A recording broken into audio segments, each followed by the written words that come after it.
Durante años su nombre fue susurrado con miedo en pueblos, ciudades y hasta dentro de las propias organizaciones criminales de México. Un hombre que pasó de ser prácticamente invisible a convertirse en uno de los narcotraficantes más poderosos del planeta. Su apodo es conocido en todo el mundo, El Mencho. Pero detrás de la violencia, del misterio y del poder hay una pregunta que muchos se hacen. ¿Cuánto dinero tenía realmente El Mencho? No hablamos solo de millones, hablamos de una fortuna construida con una maquinaria criminal gigantesca, capaz de mover toneladas de drogas, controlar territorios enteros y generar ingresos que rivalizan con los de grandes corporaciones. Para entender la magnitud de su riqueza, primero hay que entender quién era y cómo construyó su imperio. Nemesio Ceguera Cervantes, conocido como El Mencho, nació en una zona rural del estado de Michoacán, en México. Su infancia estuvo marcada por la pobreza. Como muchos jóvenes en comunidades sin oportunidades, el camino hacia el crimen organizado se convirtió en una salida rápida hacia el dinero. Durante los años 90, emigró a Estados Unidos, donde trabajó en distintos empleos, pero también tuvo contacto con redes de narcotráfico. Finalmente fue detenido y deportado a México. Ese evento cambiaría su destino para siempre. Al regresar, comenzó a involucrarse cada vez más en el mundo del narcotráfico, primero con grupos locales y luego con el poderoso Cártel del Milenio. Antes de continuar con el video, suscríbete al canal Investiga el Caso si te gustan las historias de crimen, misterio e investigaciones reales. Activa la campanita para que YouTube te avise cada vez que subamos un nuevo caso y no te pierdas ninguno de nuestros videos. Tu apoyo ayuda a que el canal siga creciendo y podamos traer más historias impactantes, misterios y casos que merecen ser investigados. Ahora sí, continuemos con el caso.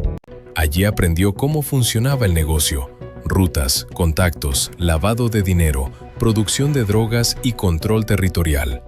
Cuando ese cartel comenzó a debilitarse por las capturas de sus líderes, surgió una nueva organización que cambiaría el equilibrio criminal en México. Así nació el Cártel Jalisco Nueva Generación, conocido como CJNG. Bajo el liderazgo de El Mencho, el CJNG creció a una velocidad impresionante.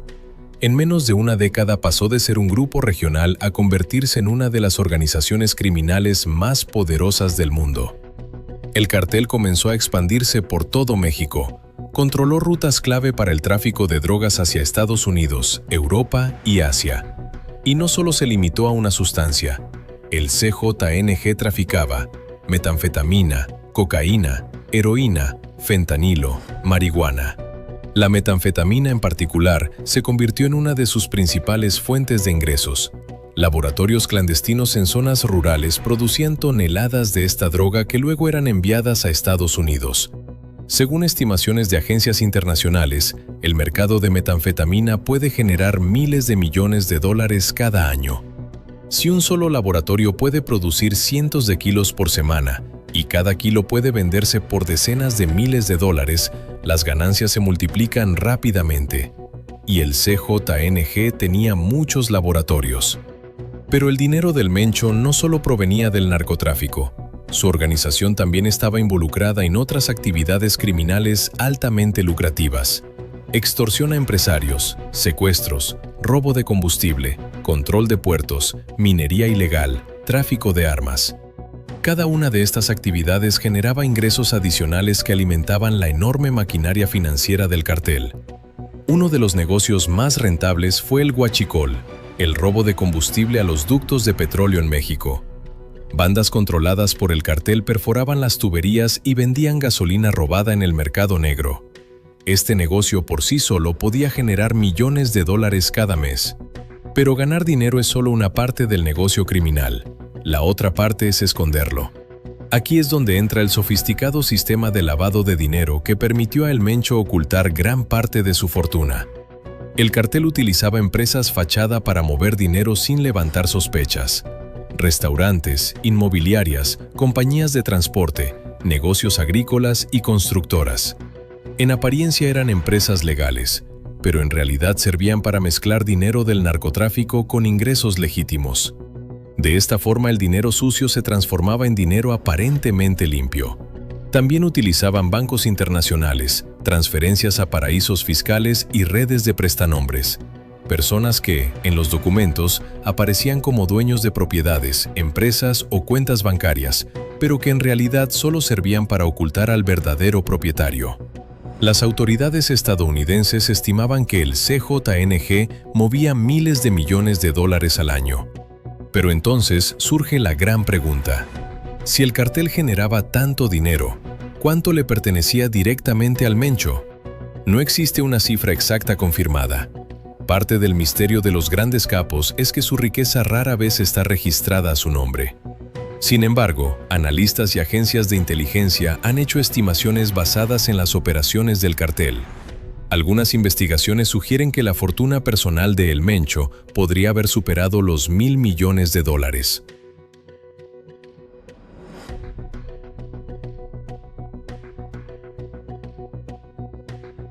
Otros cálculos incluso hablan de cifras mucho mayores si se incluyen propiedades, inversiones ocultas y dinero en efectivo distribuido en distintos países. Para entender esto, basta observar el estilo de vida que rodeaba al círculo del cartel. Propiedades lujosas en zonas exclusivas, ranchos gigantescos, vehículos blindados, aviones privados, colecciones de armas valoradas en millones. En distintos operativos, las autoridades han descubierto mansiones equipadas con túneles secretos, sistemas de seguridad avanzados y hasta refugios subterráneos. Pero quizás lo más impresionante es la cantidad de dinero en efectivo que algunas veces ha sido encontrada. En ciertos cateos, las autoridades han descubierto habitaciones completas llenas de billetes, cajas, maletas y bolsas con millones de dólares. Esto refleja una realidad del narcotráfico. Gran parte del dinero nunca pasa por bancos, se mueve en efectivo. Otra parte importante de la fortuna del Mencho estaba en propiedades estratégicas, tierras agrícolas que servían como centros de operación, casas de seguridad, bodegas para almacenamiento de droga, laboratorios ocultos en zonas rurales. Estas propiedades no solo representaban dinero, también eran piezas clave para mantener funcionando el imperio criminal. Sin embargo, a medida que el poder del CJNG crecía, también aumentaba la presión de las autoridades. Estados Unidos ofreció una recompensa millonaria por información que llevara a la captura del Mencho. Operativos conjuntos comenzaron a atacar las finanzas del cartel. Cuentas congeladas, empresas intervenidas, propiedades confiscadas. Cada golpe financiero buscaba debilitar la estructura económica que sostenía al cartel. Pero organizaciones como el CJNG suelen tener redes extremadamente complejas. Cuando una empresa cae, otra aparece. Cuando una cuenta se congela, el dinero ya ha sido transferido a otro lugar. Ese sistema de movimiento constante hace que calcular la fortuna real de un capo sea casi imposible. Incluso cuando algunos bienes son confiscados, es probable que solo representen una pequeña parte de la riqueza total. Lo que sí está claro es que el poder económico del Mencho lo convirtió en una figura clave dentro del narcotráfico global. Su organización llegó a operar en decenas de países, desde América Latina hasta Europa y Asia. Eso significa que el flujo de dinero no solo se movía dentro de México, sino a través de redes internacionales. Carteles aliados, intermediarios financieros, empresas fantasma y rutas comerciales legales que ocultaban operaciones ilegales. Todo formando parte de un sistema diseñado para generar y proteger miles de millones de dólares. Pero la historia del dinero del Mencho también revela algo más profundo sobre el mundo del narcotráfico. En este negocio, la riqueza extrema no siempre significa seguridad. Muchos de los capos más ricos de la historia terminaron capturados, extraditados o traicionados por sus propios aliados. Las fortunas gigantescas pueden desaparecer en cuestión de meses cuando las autoridades logran desmantelar una red financiera, o cuando los propios miembros del cartel luchan por el control del dinero. Por eso, gran parte de la riqueza del Mencho probablemente seguirá siendo un misterio durante muchos años. Dinero escondido en cuentas secretas, propiedades registradas a nombres falsos, empresas que aparentan ser legales, y millones de dólares que nunca aparecerán en ningún registro oficial. Lo único seguro es que su imperio criminal generó cantidades de dinero difíciles de imaginar. Una fortuna construida en la sombra. Una fortuna que alimentó uno de los carteles más poderosos del mundo. Y una fortuna que, incluso hoy, sigue siendo uno de los mayores enigmas del narcotráfico moderno.